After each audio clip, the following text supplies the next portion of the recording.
ग्लानिर्भवति भारत अभ्युत्थानमनोधर्मस्य तदात्मानं सृजात्मानं భగవద్గీతలో మొదటగా భగవద్గీత అనే ఒక గ్రంథము.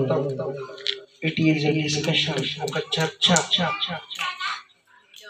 ఈ చర్చ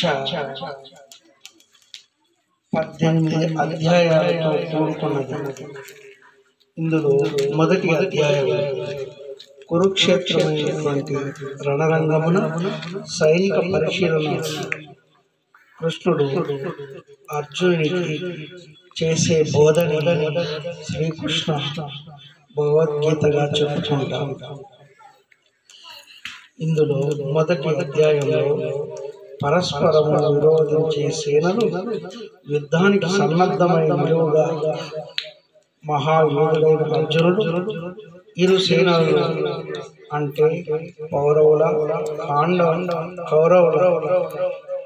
సేనలను, సన్నిహిత బంధువులను, గురువులను, మిత్రులను చూశాడు. వారందరూ యుద్ధం చేసి ప్రాణత్యాగం చేయడానికి సిద్ధపడి ఉన్నారు. విషాదం, కరుణ ఆవరించగా అతడు బలమును కోల్పోయి మనస్సు భ్రాంతిమయం కాగా యుద్ధ నిశ్చయాన్ని విడిచిపెడతాడు. ఇది మొదటి అధ్యాయంలో చెప్పబడినది. రెండవ అధ్యాయంలో గీతాసారము బోధించబడింది. అర్జునుడు శిష్యునిగా శ్రీకృష్ణ భగవానునికి శరణాగతులవుతాడు. తాత్కాలికమైన భౌతిక దేహానికి నిత్యమైన ఆత్మకు ఉన్నట్టి మూలభేదాన్ని వివరిస్తూ శ్రీకృష్ణుడు అతనికి ఉపదేశమును ప్రారంభిస్తాడు. పునర్జన్మ విధానము, నిస్వార్థమైనటువంటి భగవత్సేవా స్వభావము, ఆత్మదర్శి అయిన వ్యక్తి యొక్క లక్షణాలను భగవంతుడు వివరిస్తాడు. ఇది రెండవ అధ్యాయం గీతాసారంలో బోధించబడింది. అలాగే వినమ్రంగా వింటున్నటువంటి అర్జునునికి శ్రీకృష్ణుడు కర్మయోగం గురించి చెప్తాడు. కర్మయోగం 3వ అధ్యాయంలో ఈ భౌతిక జగత్తులో ప్రతి ఒక్కడు ఏదో ఒక రకమైన కర్మలు తప్పక నెలకొలవలసి ఉంటుంది. కానీ కర్మలు అతడిని ఈ జగత్తులో బంధించడము లేదా వాటి నుండి ముక్తుని చేయడము చేస్తాయి. భగవంతుని ప్రీత్యర్థము నిస్వార్థముగా పనిచేయడం ద్వారా మనిషి కర్మ సిద్ధాంతం, చర్య ప్రతిచర్య నుండి ముక్తుడై ఆత్మ పరమాత్మల దివ్య జ్ఞానాన్ని పొందుతాడు. దాన్ని స్టాయిక్ అంటారు. స్టాయిక్ అంటే స్థిత ప్రజ్ఞత. తర్వాత 4వ అధ్యాయంలో శ్రీకృష్ణ భగవాను అర్జునకు ఉపదేశం ఇచ్చాడు దివ్య జ్ఞానము గురించి. దివ్య జ్ఞానము అంటే ఆత్మ, భగవంతుడు, వారి సంబంధము గురించి.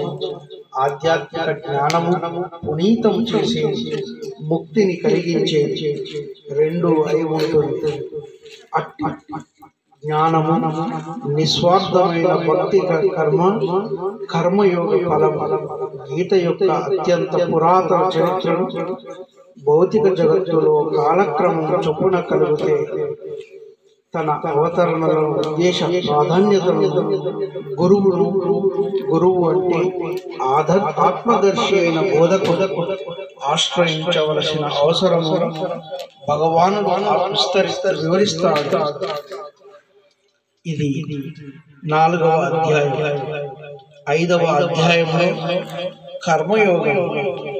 కృష్ణ భక్తి భావనలో కర్మ బాహ్యానికి అన్ని కర్మలను చేస్తున్న అంతరముగా వాటి ఫలాలను త్యజించే వివేకవంతుడు దివ్యజ్ఞానిచే పవిత్రుడై శాంతిని, అసంగత్యమును, ఓర్పును, ఆధ్యాత్మిక దృష్టిని, ఆనందమును పొందుతాడు. ఇది కర్మయోగం 5వ అధ్యాయంలో చెప్పబడింది. 6వ అధ్యాయం ధ్యానయోగం. ఈ ధ్యాన యోగము సంబంధించి అష్టాంగ యోగం అంటే యాంత్రికమైన ధ్యాన యోగ సాధన మనస్సును ఇంద్రియాలను నిగ్రహించి ధ్యానమును పరమాత్మనిపై హృదయంలో నెలకొన్నట్టు భగవత్ స్వరూపం నిలుపుతుంది. ఈ సాధన సమాధి పూర్ణ భగవత్ చైతన్యమును కలగజేస్తుంది. ఇది ధ్యానయోగం. శ్రీకృష్ణ భగవానుడు 6వ అధ్యాయంలో భగవద్గీతలో చెప్పబడినది. అలాగే 7వ అధ్యాయంలో భగవద్ విజ్ఞానం గురించి చెప్పబడినది.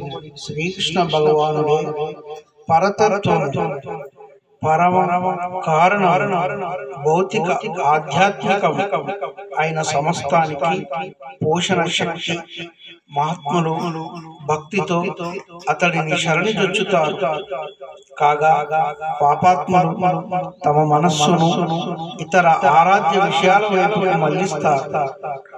తరువాత భగవద్ ప్రాప్తి 8వ అధ్యాయంలో చెప్పబడినది. జీవితం మొత్తము ముఖ్యంగా మరణ సమయంలో భక్తితో శ్రీకృష్ణ భగవాను స్మరించడం ద్వారా మనిషి భౌతిక జగత్తుకు అతీతమైన పరమానందము పొందుతాడు. భగవద్ ప్రాప్తి 8వ అధ్యాయంలో చెప్పబడినది. 9వ అధ్యాయంలో